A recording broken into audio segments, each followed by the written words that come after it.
But what about, how much now is left of the lad from Brixton, do you think? Not very much, I think. I mean, you know. What moves on? I mean, I never became who I should have been until maybe 12, 15 years ago. I spent an awful lot of my life, as I think most people in so-called entertainment industry, actually looking for myself, you know, and understanding what it was that what I existed for, what was it that really made me happy in life, and who exactly I was, and who are the parts of myself I was trying to hide from a lot. You know, it's like exposing yourself. And I think a lot of us are, one, dysfunctional in show business, pretty dysfunctional, and two, in huge senses of denial about who we are and where we exist in the world. There's some kind of traumatism often goes on in our childhoods, I think, that makes us crave some kind of strange affection, you know.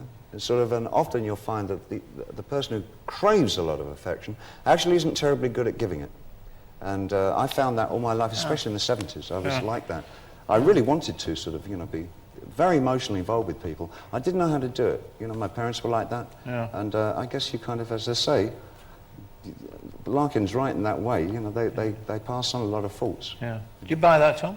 Yeah, I think it's very true.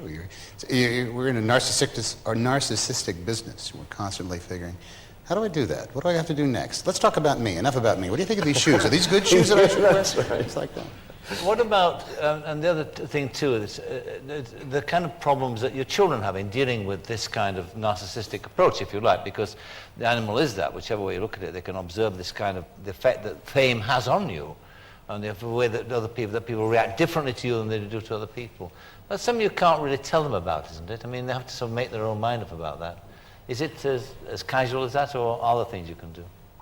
I think, well, in my situation, I think my son watched me grow up, you know, which is kind of, it was very strange for him in some ways, and sometimes I feel there's almost a protective quality about him when he's with me, you know, which is kind of... He's nice. Looking after you? Yeah, well, he's not, but he is, you know what I mean? Yes, I do. Like, I do know. But I also feel the same way. I really want to protect him too.